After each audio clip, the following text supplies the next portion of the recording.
not the kind born of lack, but the ancient pull of something more, something just beyond the horizon of knowing. It calls from within, like a bell heard in dreams, soft but persistent. All who walk the path of becoming feel it. It stirs beneath the quiet moments, behind the eyes that search the sky, between the breaths of ordinary days. This longing is the soul's first whisper that a blessing awaits, not of gold, nor power, nor even peace, but a deeper blessing, alignment with the truth of one's being, the sacred convergence of purpose, presence, and purity. But before any blessing arrives, the universe, ever wise, ever hidden, offers not gifts, but tests. Not tests to punish, not tests to trick, but tests to temper. 3 silent trials that all must walk. They come not announced, nor wrapped in ceremony. They arrive in the fabric of life itself, cloaked as ordinary struggle. Yet each holds a sacred question. This test does not ask for ambition. It does not care for titles or future plans. It looks instead at the present moment, how one tends to what has already been entrusted. In this space, the source scattered 1,000 seeds of light, each one destined to become a star. Most of the seeds, ambitious and burning, flared into brilliance the moment they touched the void. They raced to outshine one another, stretching their flames across galaxies. They wanted to be seen, to be central, to be celebrated. But one seed did not burst. It pulsed once, softly, and then rested. It drifted to the smallest corner of that silent quadrant, nestled beside an unseen rock, and began to glow, not with fire, but with steady warmth. The other stars laughed. "You'll never draw planets to you like that. What can possibly grow from such a flicker? No one will even know you exist." But the quiet star did not respond. It turned its light inward, tending the rhythm of its core, humming gently to the dust around it. It greeted every comet that passed. It warmed tiny particles into dance. It kept time with silence and gave its full attention to the unseen things near it. 1,000 ages passed. The brighter stars flared, then faded. Some consumed themselves in hunger for more. Some collapsed under the weight of their own expansion. Others drifted cold and hollow, forgotten. But in that hidden quadrant, something remarkable began to unfold. The silent star, so often dismissed, had over eons nurtured a small planet into life. Not just life, but balance, beauty, harmony. Forests rose from its soil.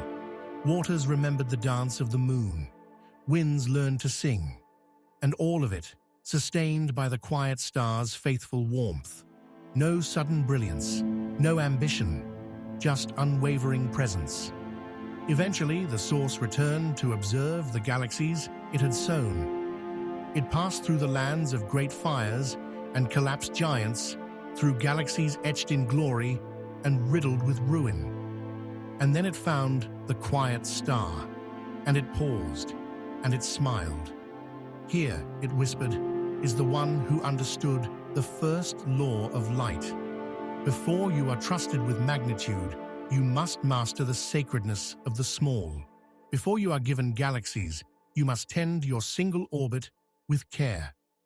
The source then drew near and breathed upon the quiet star. And in that moment, its light expanded, not in flame, but in gravitational song. Its light didn't burn, it belonged. Its pull didn't conquer, it called.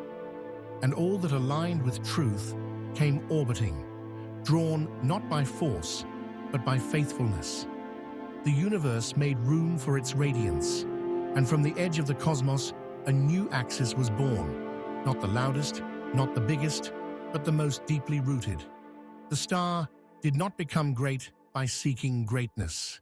It became great by stewarding the small, with devotion, with consistency, with reverence, and the universe, ever watchful, ever patient, rewarded what had already proven sacred. So when the soul cries out, "When will I be seen? When will the next door open? When will the blessing arrive?" The universe may gently reply, "When you tend to what is already in your orbit, with quiet love, with honest effort, with daily gratitude." Because the true measure of readiness is not found in the size of one's dreams, but in the way one carries the small flame today. And from that flame, the torch is born.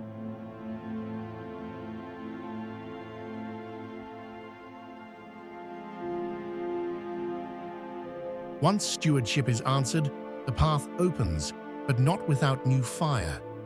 The next trial asks not of action, but of intention. Here, the universe no longer listens to words. It reads the heart's quiet ink. It peers beneath prayers and performance, seeking the hidden root. Why do you really want what you want? Before time was tracked by stars and thoughts had words, there was a river that flowed not across land, but across the inner world of the cosmos, a stream that passed through intentions, not stones. This was the echoing river, where all things sent forth a sound, not from their mouth, but from their motive. Unlike other rivers, it did not reflect faces or skies. It reflected truth. Every being who passed through its waters heard back the echo of their deepest purpose, no matter what they claimed, no matter what mask they wore. One day, 1,000 messengers approached the river. They were cloaked in robes of light, each declaring a mission. "I bring peace to the galaxies," said one. "I will awaken the forgotten worlds," said another. "I seek only truth," said a third. Each placed their hands in the echoing river. But the river, ancient and unfooled, answered them not with their words, but with what lived behind them. To the one who claimed peace, it whispered back, "You seek control, not calm." To the one who promised to awaken others, it said, "You chase applause more than purpose." And to the one who spoke of truth, it echoed, "You fear it will cost you too much." One by one, the messengers withdrew, their cloaks dimmed by the weight of self-deception. Then came another traveler. No robe, no announcement, no declaration. This one simply knelt and asked, "Show me what I truly carry." The river paused. Then it shimmered, and from its depths rose a sound not of shame, but of recognition. "You have come not to convince, but to understand. You seek not to impress, but to align." This is sincerity. And as the travelers stood, their path lit, not from above, but from within. They walked forward, not louder, but clearer. The universe, like the echoing river, does not bless what is said. It blesses what is real. Sincerity is not performance. It is not the art of looking good. It is the courage to mean what you say, to want what is clean, even when no one claps. The test of sincerity strips away, reward-seeking, and reveals. Are your intentions aligned with the highest good? Do your actions match your deepest truth? Are your prayers rooted in the desire to give, not gain? When the answer is yes, not perfectly, but humbly, the second gate opens, and the blessing begins to take shape.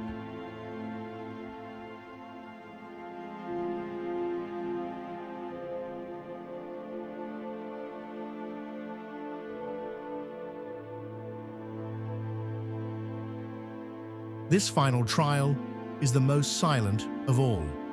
It does not appear in daylight or conversation. It comes in the quiet rooms of life, where only the soul and the silence remain. There is a place in the unseen folds of the universe known as the Chamber of Lanterns. It is said that when a soul nears the final gate, When stewardship has been honored and sincerity purified, the chamber appears.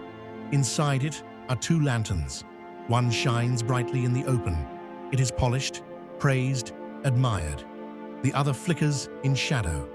It is hidden, quiet, unclaimed. Together, they form a pair, the public self and the private truth. Every soul carries both. When a seeker enters the chamber, the lanterns adjust, growing or dimming in proportion to how aligned they are. Some enter with glowing public light, but the second lantern trembles, almost extinguished, filled with resentment, doubt, or hidden habits never faced. Others arrive dim on the outside, but their second lantern burns steady, nourished by quiet integrity, unseen sacrifices, truths held when no one was watching. The chamber does not judge, it simply shows, and then it asks, will you tend to the hidden flame as faithfully as the visible one?